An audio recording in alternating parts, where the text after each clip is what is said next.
اعوذ باللہ من الشیطان الرجیم بسم اللہ الرحمن الرحیم۔ شیعہ شناسی میں آج ہم پڑھنے جا رہے ہیں عدم رؤیت، کہ خدا کی، چونکہ خدا کے صفات کے بارے میں ہماری بات چل رہی ہے نا، اور ہماری گفتگو تھی صفات ثبوتیہ اور صفات سلبیہ میں۔ ابھی جو ہماری بات ہے کس کے بارے میں ہے؟ صفات سلبیہ، صحیح نا؟ اس کو ہم نے نام دیا تھا تنزیہ و تشبیہ کے عنوان سے ہماری گفتگو شروع ہوئی تھی۔ کہہ رہے ہیں خدا کی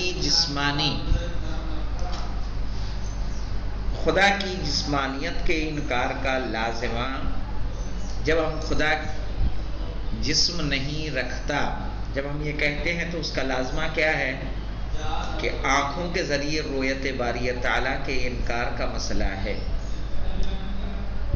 صحیح ہے؟ جب اس کے جسم نہیں ہے تو آنکھوں سے دیکھی جا سکتی ہے وہ چیز جو اس کے جسم نہ ہو؟ اس لیے کہ آنکھوں سے دیکھنے کے لیے ضروری ہے کہ کوئی چیز کسی خاص جگہ، کسی خاص فاصلے پر روشنی کے سامنے موجود ہو، ورنہ رؤیت ممکن نہیں ہوگی۔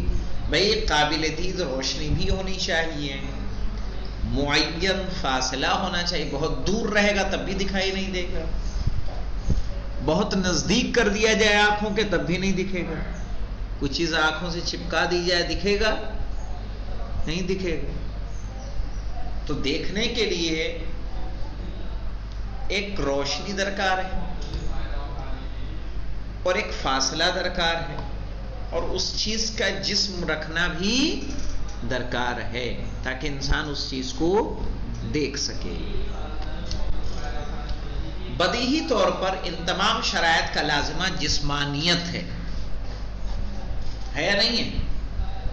بدیہی طور پر ان تمام شرائط کا لازمہ جسمانیت ہے، جو خدا کے لیے محال ہے۔ ہاں، دل کی آنکھوں سے اس کی رؤیت ممکن ہے، کیونکہ اس کی حقیقت علم اور ایمان کامل سے تعلق رکھتی ہے۔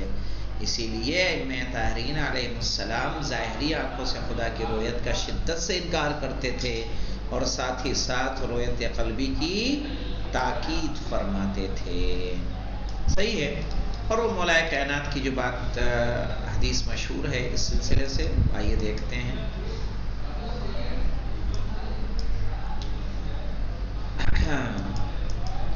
ایک شخص نے امیر المومنین حضرت علی علیہ السلام سے دریافت کیا کہ کیا آپ نے اپنے پروردگار کو دیکھا ہے؟ آپ علیہ السلام نے فرمایا، میں اسے خدا کی عبادت ہی نہیں کرتا جسے نہ دیکھا ہو۔ اس شخص نے سوال کیا، خدا کو کیسے دیکھا؟ امام نے فرمایا، لا تدرکہ العیون، اسے آنکھیں درک نہیں کر سکتی، بمشاہدت العیان ولیکن، صحیح ہے، آنکھوں سے دیکھنے سے اسے درک نہیں کیا جا سکتا، ولیکن تدرک القلوب بحقائق الایمان، لیکن اسے دل دیکھتے ہیں کس کی حقیقت سے؟ ایمان کی حقیقت سے۔ آنکھیں اسے ظاہری طور پر نہیں دیکھ سکتی، بلکہ حقائق ایمانی کے سارے قلوب اس کا ادراک کرتے ہیں۔ یہ بات کہاں سے لی گئی ہے؟ آئیے ایک نمبر کے حاشیے پہ چلتے ہیں۔ نہج البلاغہ خطبہ 179۔ چونکہ آنکھوں کے ذریعے رؤیت باری تعالیٰ عقلاً محال ہے، صحیح ہے، عقلاً محال ہے، معلوم کیوں مولانا؟ اس لیے کہ جو جسم رکھتی ہیں چیزیں ان کی ایک مدت ہوتی ہے۔ یہ مکان آپ نے بنایا، مکان کی کیا ہے؟ لمٹ ہے، 100 سال، 200 سال، 300 سال، 400 سال، 1000 سال، یہی نا؟ کیا آپ کا مکان باقی رہے؟ کیا اس کے علاوہ بھی باقی رہنے والا ہے؟ وقت کے ساتھ کیا ہوتا ہے؟ جو جسم رکھتا ہے وہ جسم، ایک دن آپ سائیکل لائیے، بائک لائیے، کار لائیے، اس کو کھڑا رکھیے، چلائیے بھی مت، ایسے ہی کھڑا رکھیے۔ کتنے سال تک اس کا جسم باقی رہنے والا ہے؟ رفتہ رفتہ زنگ لگ لگ کے کیا ہوگا؟ گل گل کے ختم ہو جائے گا، چھڑ جائے گا، لیکن اس کا کار کا وجود باقی نہیں رہے گا۔ تو جتنی چیزیں جسم رکھتی ہیں ان کو فنا ہے ہی ہے۔ یہ قلم ہم استعمال نہیں کریں گے تو کیا ہمیشہ ایسا رکھا رہے گا؟ نہیں، کیا ہوگا؟ یہ ختم ہو جائے گا، چلنا بند ہو جائے گا، بیکار ہو جائے گا، وقت کے ساتھ اس کی پلاسٹک کڑی ہو جائے گی، ٹوٹ جائے گی۔ سمجھ رہے ہیں؟ جو اس میں نرمی ہے کیا ہوگی؟ رفتہ رفتہ کوہنا ہوگی نا، اور اس کا وجود تمام ہو جائے گا۔ کوئی چیز آپ لے لیں، کسی بھی چاہے مضبوط سے مضبوط شے سے بنا دی جائے، اس کا وجود نہیں۔ پل جو بنے ہیں ان کی بھی ایک عمر ہے، اس عمر کے بعد کیا ہوگے؟ وہ ختم ہو جائیں گے۔ پہاڑ بھی ختم ہونا ہے، ان کا بھی جسم ہے، وہ بھی ختم ہوں گے، رہنے والے نہیں۔ جسم والی ہر شے ختم ہو جائے گی،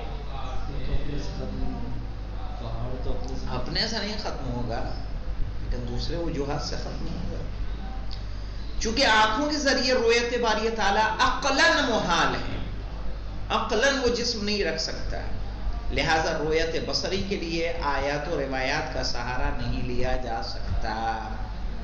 صحیح ہے؟ اس لیے کہ الرحمن علی العرش استویٰ کو خدا کے تخت یا کرسی وغیرہ پر بیٹھنے کی دلیل تسلیم نہیں کیا جا سکتا۔ اسی طرح آیہ کریمہ وجوہ یومئذ ناظرہ الی ربہا ناظرہ کے ظاہری معنی کو بھی قیامت میں صاحبان ایمان کے لیے اپنی آنکھوں سے خدا کی رویت کی دلیل نہیں قرار دیا جا سکتا۔ وجوہ یومئذ ناظرہ الی ربہا ناظرہ، کچھ آنکھیں ہوں گی جو اپنے رب کی طرف کیا کر رہی ہوں گی؟ دیکھ رہی ہوں گی، لیکن یہ کیا وہ آنکھیں ہیں جو ظاہری آنکھیں ہیں؟ کہا نہیں۔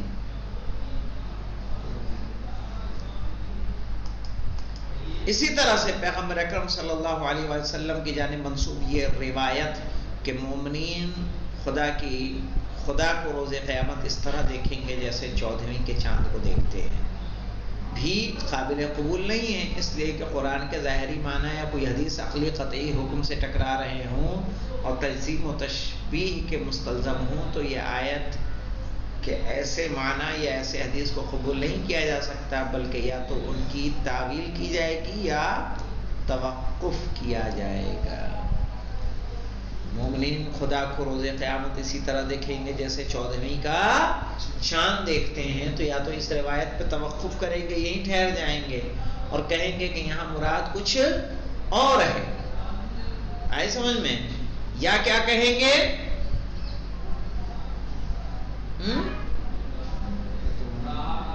تعویل کریں گے اس کی کہ نہیں، اس کا معنی یہ نہیں ہے جو ظاہر میں نظر آ رہا ہے، بلکہ اس کے معنی کچھ اور ہے۔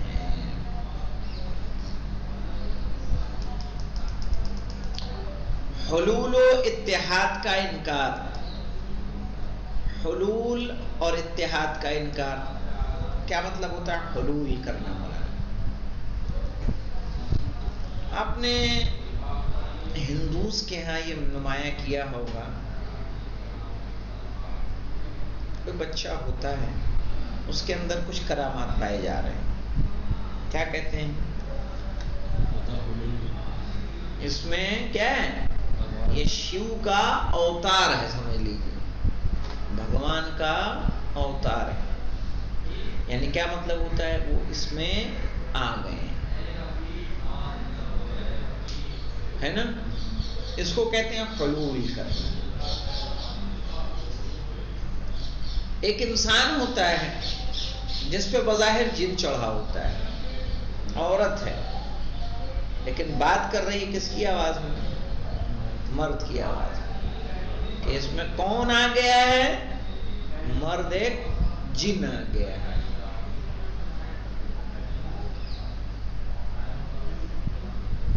کیا خدا بند عالم اس طرح سے کہیں حلول کرتا ہے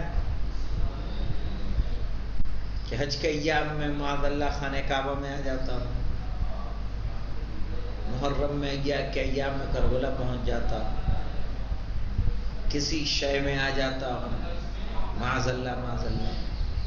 بلکہ اللہ کیا ہوتا ہے؟ کوئی ایسی شے نہیں ہے کہ جو کہاں ہو کسی میں سما سکے یا اس میں کوئی چیز سما سکے۔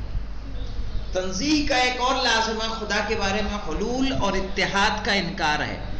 خدا کی ذات نے نہ کسی چیز میں حلول کیا ہے اور نہ کرے گی، چاہے وہ چیز انسان ہو یا انسان کے علاوہ کچھ اور۔ انسان بھی خواہ نبی اور ولی ہو، ولی خدا ہو یا کوئی عام آدمی، اسی طرح اس کی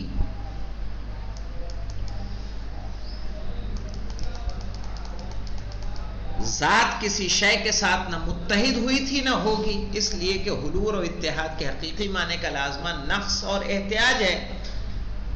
بھئی اس کے پاس جسم نہیں تھا، جسم چاہیے تو وہ جسم کے لیے کس میں آ گیا؟ اس شخص میں آ گیا۔ نہیں کہتے فلاں پہ بابا آتے ہیں، یعنی بابا آتے ہیں کا مطلب کیا ہوتا ہے؟ بابا حلول کر رہے ہیں۔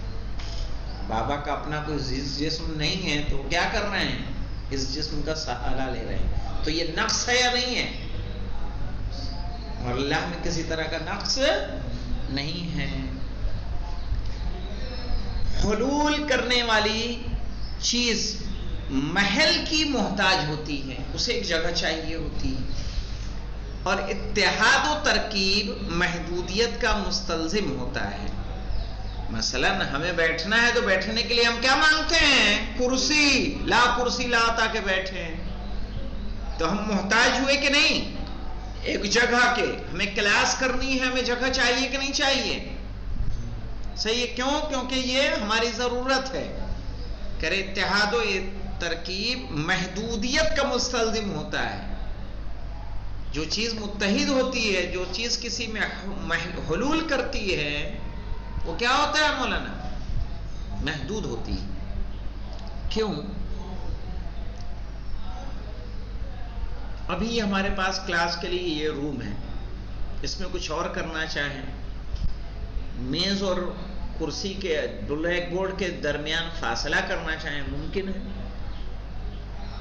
ہمارا آفس ہے، اس میں ہم اپنے ٹیبل کرسی کو پیچھے لے جا کے 2-4 صوفے اور ڈالنا چاہیں، ممکن ہے؟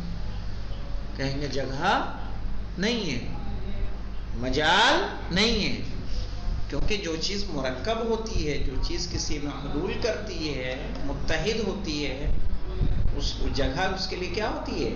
محدودیت ہوتی ہے۔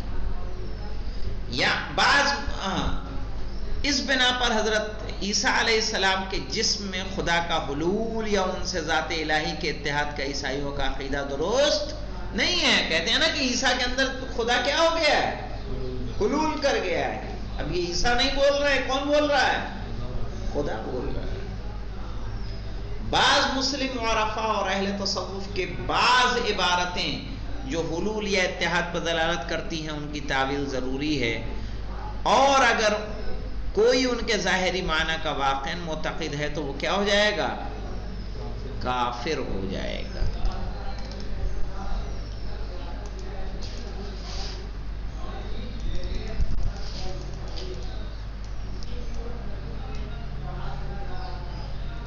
اگلا بھی عنوان شروع کر دیں؟ ہیں 2 صفحے کی بات ہے ایمان و کفر کی۔ چلیں تو پھر یہاں پہ رکتے ہیں۔ تو اس سمجھ میں آیا اللہ کس چیزوں سے میں ہے؟ وہ کسی چیز میں حلول نہیں کرتا، وہ جسم نہیں رکھتا۔ کیوں نہیں رکھتا؟ اس کی دلیل، اور حلول و ترکیب کیوں نہیں کر سکتا؟ اس کی دلیل اپنے ذہن میں رکھیے گا۔ الحمدللہ رب العالمین۔